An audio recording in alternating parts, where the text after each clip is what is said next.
হযরত ওসমানে গনি রাদিয়াল্লাহু তাআলা আনহু কবরের পাশ দিয়ে যখন হাঁটতেন তখন কিছুক্ষণ কবর দাঁড়ায় জিয়ারত করতেন, পরে আস্তে করে বসে যেতেন। অথচ শক্তিশালী আল্লাহর হাবিবের দুইটা জি তার কাছে বিয়ে দিয়েছেন। প্রথম বিয়ে দিয়েছেন হজরতে রুকিয়াকে, উনি ইন্তেকাল করার পর আরেকটা জি হজরত উম্মে কুলসুমকে বিয়ে দিয়েছেন, আর আলীর কাছে বিয়ে দিয়েছেন হজরত ফাতেমাকে। তো দুনুরা মেয়ে মারা গেল নবীজির জীবদ্দশায়। নবী বলছেন আরেকটা যদি আমার অবিবাহিত মেয়ে থাকতো এটাও আমি উসমানের কাছে বিয়ে দিতাম, আমি উসমানকে এত ভালোবাসি। সুবহানাল্লাহ, আমার উসমান আমাকে এত ভালোবাসে, আমি তাকে এত ভালোবাসি। আল্লাহু আকবার। আমার আর জি নাই, দুইটা ছিল দুইটাই দিলাম। আমার উসমান জিন নূরাইন, সে আমার দুই নূরের অধিপতি। যেরকম সুবহানাল্লাহ, আমার দুইটা নূর উসমানের ঘর করছে, এই জন্য উসমানকে জিন নূরাইন খেতাব দিয়েছেন, উপাধি দিয়েছেন আল্লাহর হাবিব। সুবহানাল্লাহ। সেই উসমান যখন গুরুস্থানের পাশে যেতেন, যারে যার কানতেন, চোখের পানি দিয়া দাড়ি ভিজে যাইত, দাড়ির থেকে ফোঁটা ফোঁটা জামায় পড়তো, জামা ভিজে বুক ভিজে যাইত, এত কান্না কানতেন হযরত উসমান। সাহাবায়ে কেরাম বলতেন, উসমান, আল্লাহর হাবিবের জবান থেকে শুনেছি নবী ঘোষণা করছেন উসমান ফিল জান্নাহ, আমার উসমান ডাইরেক্ট জান্নাতের অধিকারী। আল্লাহর হাবিব জমিনে বৈশা আপনাকে জান্নাতের ঘোষণা দিয়েছেন, আমার উসমান জান্নাতি। আবু বকর ফিল জান্নাহ, আর ওমর ফিল জান্নাহ, উসমান ফিল জান্নাহ, আলী ফিল জান্নাহ, তলহা ফিল জান্নাহ, জুবায়ের ফিল জান্নাহ, সাদ ইবনে আবি ওয়াক্কাস ফিল জান্নাহ, সাঈদ ইবনে যায়েদ ফিল জান্নাহ, আব্দুর রহমান ইবনে আউফ ফিল জান্নাহ, আবু উবায়দা ইবনুল জাররাহ ফিল জান্নাহ। সুবহানাল্লাহ। 10 জনকে এক টিকিট। 10 জন গেছেন কই? 10 জন গেছেন সায়েদাবাদ কাউন্টারে, যায় বলছেন আমরা কক্সবাজার যাব, এক টিকিটের মধ্যে 10টা নাম লেখেন। তো কাউন্টারওয়ালা কী করবে? আলাদা আলাদা টিকিট দিবে না দিয়ে কয়জন? 10 জন। 10 জন 1100 টাকা করে টিকিট দেন, বাস 11,000 টাকা দিয়ে দিছেন। 10 জন 10টা টিকিট, এক টিকিটের মধ্যে 10টা নাম দিয়ে দিছে। এক টিকিট দেখাইলেই আপনাকে সুপারভাইজার 10টা সিটে বসায় দেবে। আল্লাহর হাবিব এক টিকিটে 10 জনকে জান্নাত দিয়ে দিয়েছেন। যেরকম সুবহানাল্লাহ।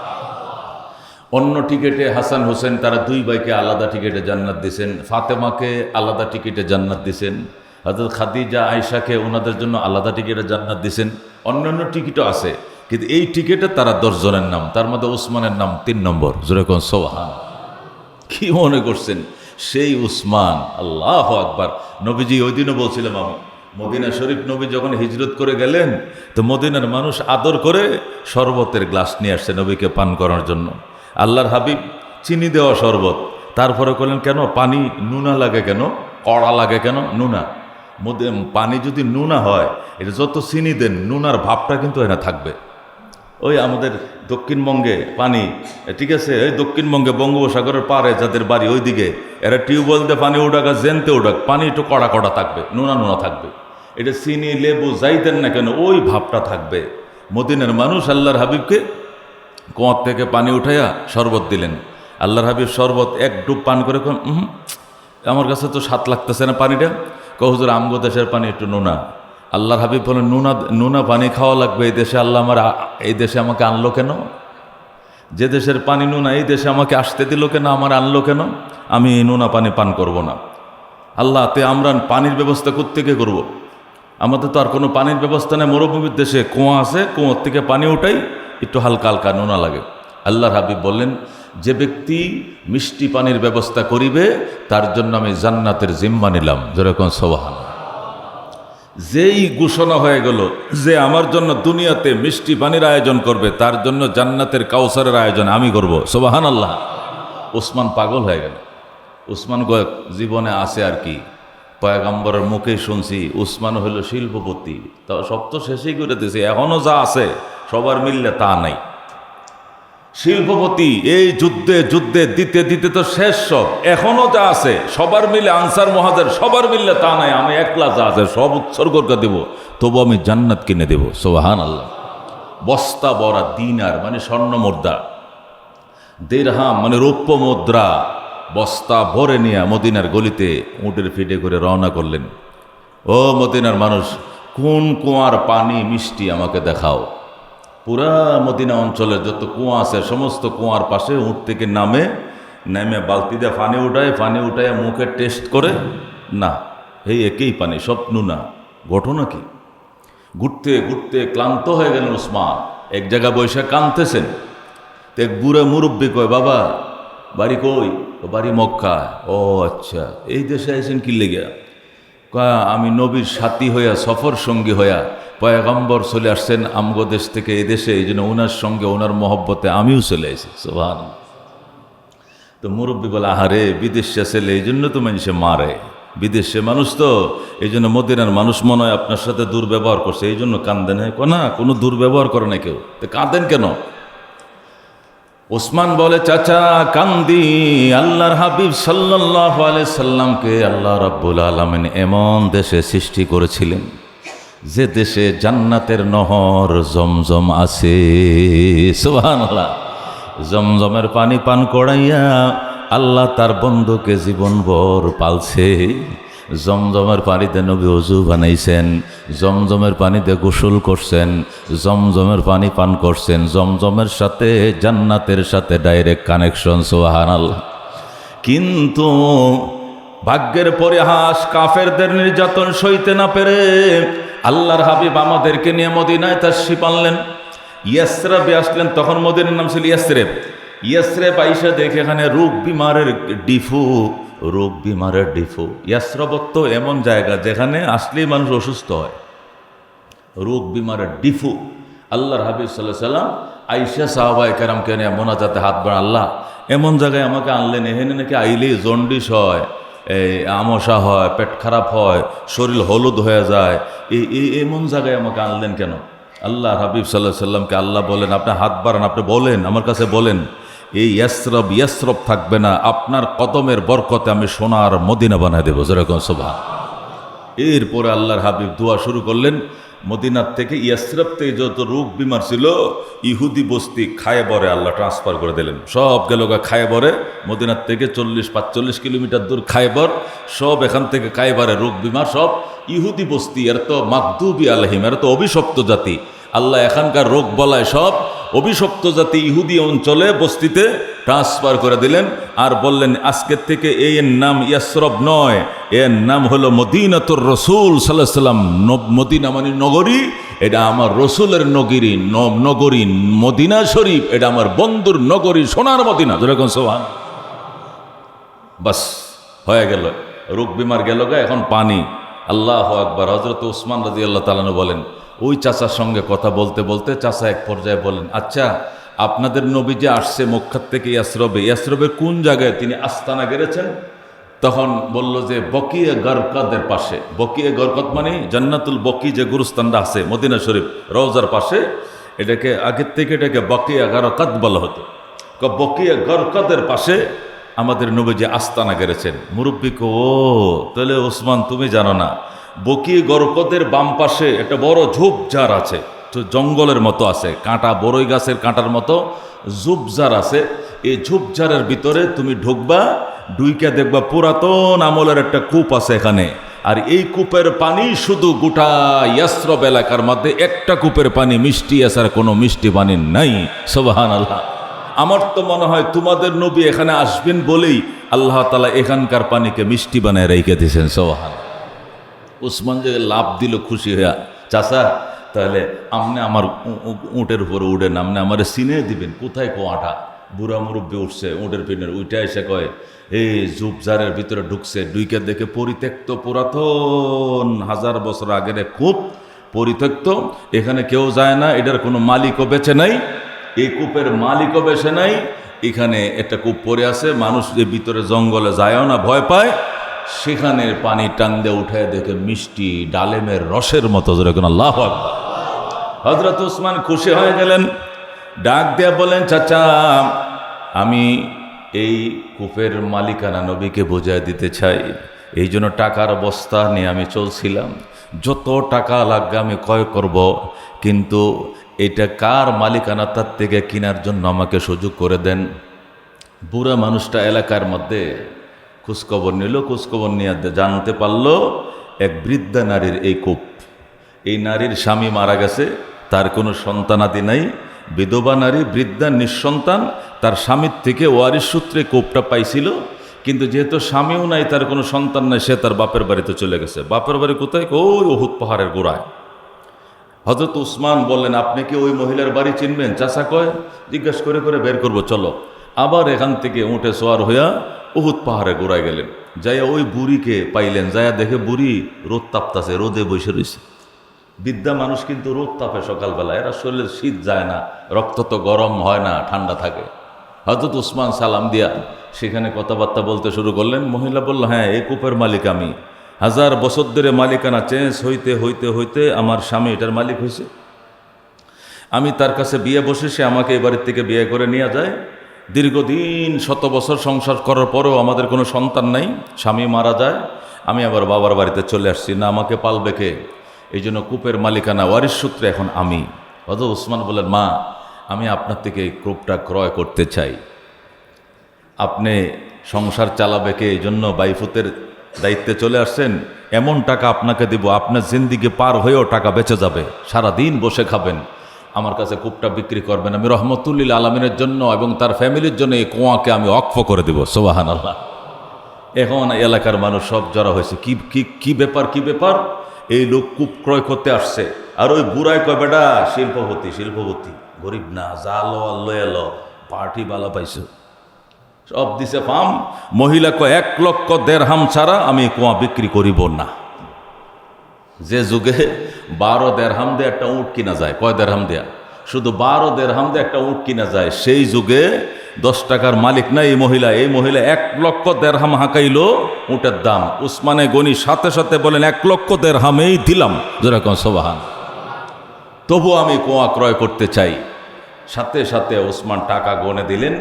দিয়াই মহিলার থেকে যা যা করার, ওই জমানায় যা ব্যবস্থা ছিল, সায় স্বাক্ষর ওই যুগে যা ছিল তা করাইয়া আল্লাহর হাবিবকে আইনে মালিকানা বুঝাই দিলেন। ইয়া রাসূলুল্লাহ, লাকা ওয়ালি আহলিকা, আপনার জন্য এবং আপনার পরিবারের জন্য মিষ্টি পানির কূপের পানি আমি ক্রয় করে এনেছি, যেরকম সুবহান। আল্লাহর হাবিব সাল্লাল্লাহু আলাইহি সাল্লাম বলেন, কোথায় বাবা? পয়গম্বরকে নিয়ে দেখালে, আপনার কাছেই। আল্লাহ যে এখানে আপনাকে আনবেন, এটা তো আমার আর আপনার জানা না থাকলে আল্লাহ তো কি আছে, জানা আছে। আপনি যে এই দেশের নুনা পানি পান করতে পারবেন না, এই জন্য রব্বুল আলামিন এখানে মিষ্টি পানির কূপের ব্যবস্থা করে রেখেছে, যেরকম সুবহানাল্লাহ। আমি চড়া মূল্যে কিনেছি, আপনার জন্য, আপনার পরিবারের জন্য ওয়াকফ করিলাম। আল্লাহু আকবার। আল্লাহর হাবিব সাল্লাল্লাহু আলাইহি সাল্লাম সেখান থেকে পানি ব্যবহার শুরু করলেন। সাহাবায়ে কেরামকে নিয়ে মিটিং করে বললেন, আমি উসমানের কাউসারের জিম্মাদারি নিলাম, যেরকম আল্লাহু আকবার। এরপরে নবী অর্ডার দিলেন, এখান থেকে পানি উঠাইয়া যত পানি, কুয়ার পানিতে পানি নুনা আছে, এখান থেকে পানি উঠাইয়া ওই কূপে কূপে ছেড়ে দিবা। গোটা মদিনার কুয়ার সমস্ত কুয়ার পানি মিষ্টি পরিণত হয়ে যাবে। সুবহানাল্লাহ। এরপরে এখান থেকে পয়গম্বরের আদেশে সাহাবায়ে কেরাম এই 1 মগ 1 জগ করে করে নিয়ে তাদের বাড়ির কুয়ার সামনে এনে ফেলে দেয়, ওই কুয়ার পানি মিষ্টি হয়ে যায়। এখন মদিনার পারে গোটা মদিনার পানি মিষ্টি, কোনো কড়া পানি নাই। যেরকম আল্লাহু আকবার। মেরে বায়া দোস্ত বুজুর্গ বলতেছিলাম যে উসমান জান্নাতের টিকিট কোনো 1বার 2বার পায় না, বারবার আল্লাহ তাকে জান্নাতের টিকিট দিয়েছেন। এই উসমানও যখন গুরুস্থানের পাশে যাইতেন, তখন তিনি কিছুক্ষণ দাঁড়ায় থাকতেন, পরে বসে যাইতেন। সাহাবীরা বলতো, উসমান বসে গেলে কেন? আমার হাঁটুর নিচ অবশ হয়ে যায়, দাঁড়ায় থাকতে পারি না। কেন? উসমান বলেন, আল্লাহর নবী বলছেন, আল কবরু ইম্মা রাউযাতুম মির রিয়াজিল জান্নাহ আও হুফরাতুম মিন হুফারিন নার। আল্লাহর হাবিব সাল্লাল্লাহু আলাইহি সাল্লামের জবান মোবারক থেকে শুনেছি, নবী বলতেন, কবর হয়তো জান্নাতের টুকরা হবে, নয়তো বা জাহান্নামের গাড়া হবে।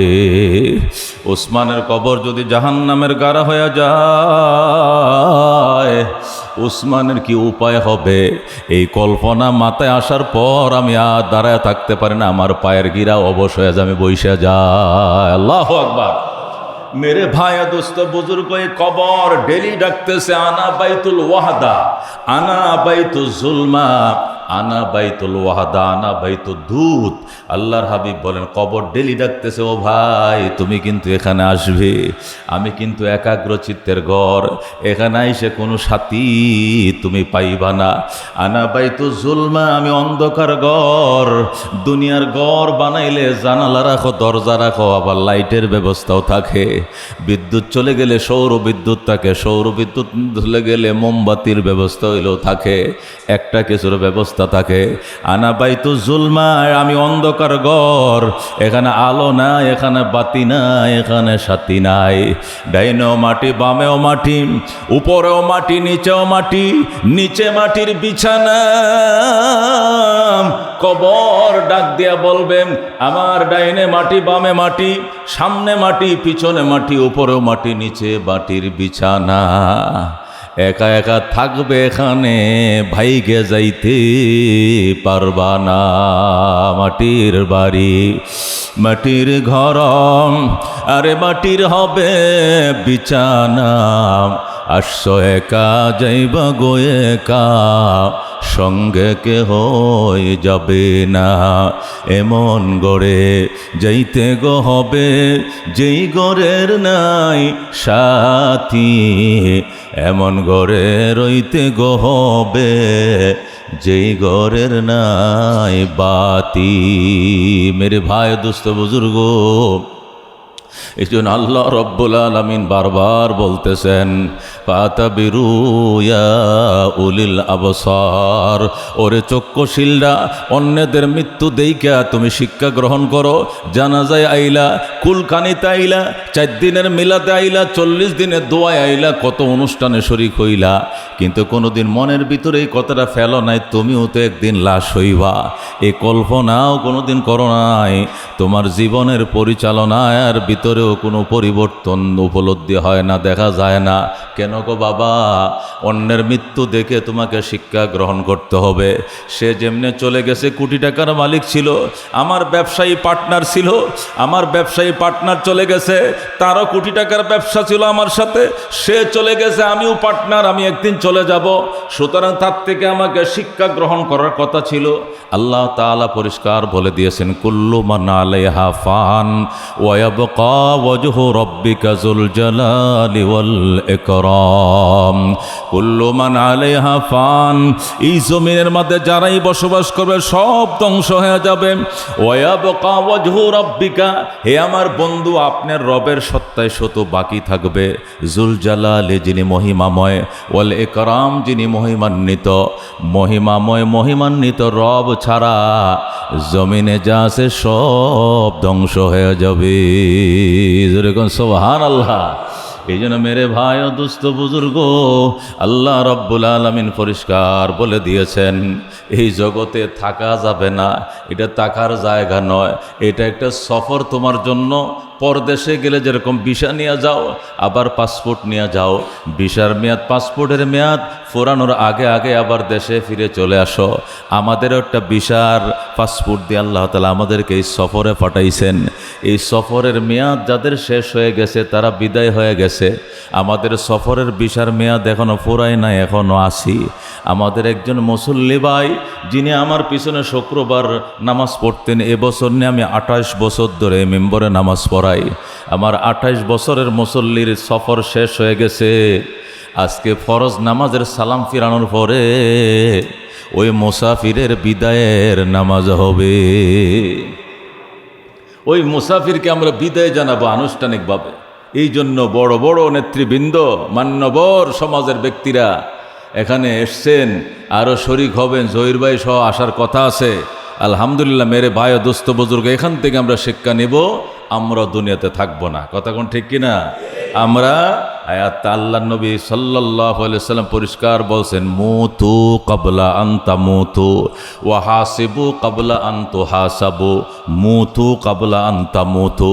নবী বলছেন, মরো, মরার আগে একবার মইরা দেখো। মুতু ক্বাবলা আন তামুতু, মরো মরার আগে। মরার আগে মরে কেমনে?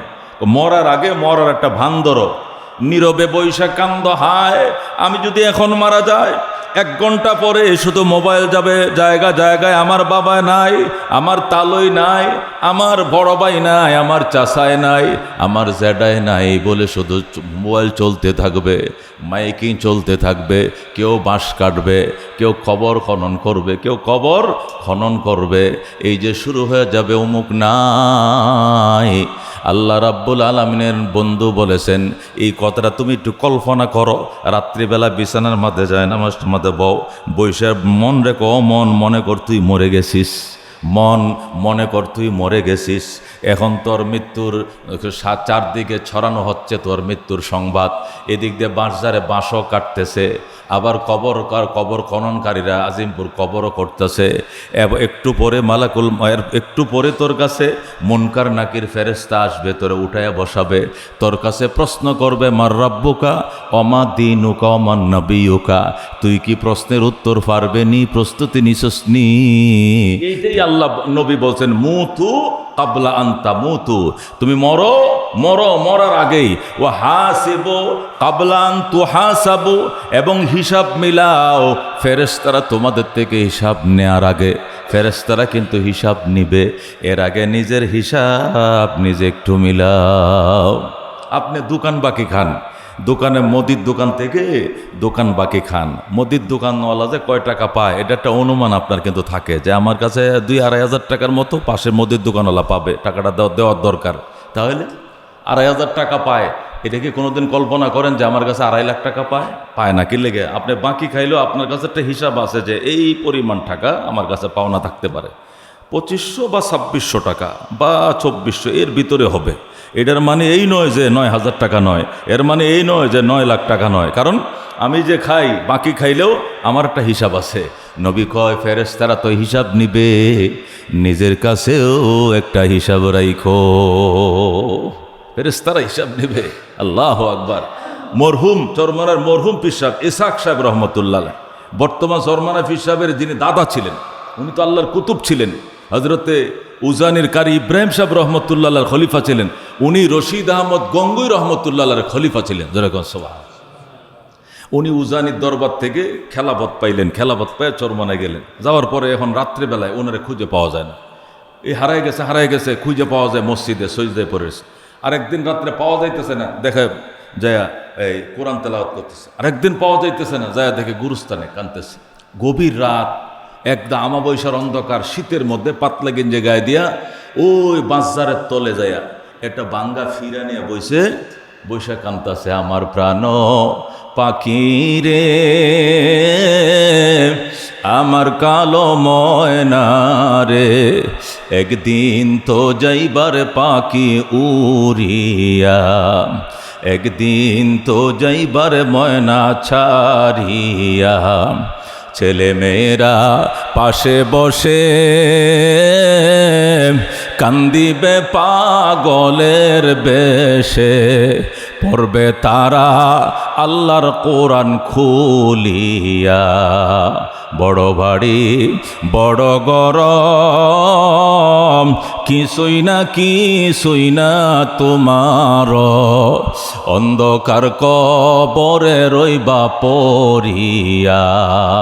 এইভাবে কাঁদতেছে মুরিদানরা, খুঁজে পাইতেছে না। ওই বাঁশঝাড়ের তলে যায় দেখে শীত, কম্বল খাতা গাও দিয়ে থাকা যায় না, এই বেটাটা পাতলা গেঞ্জে গায়ে দিয়া কাঁদতেছে। আবার ঘাম, এমন ঘাম দিছে বাইম মাছের মতো সুরা শরীর পিছলা হয়ে গেছে।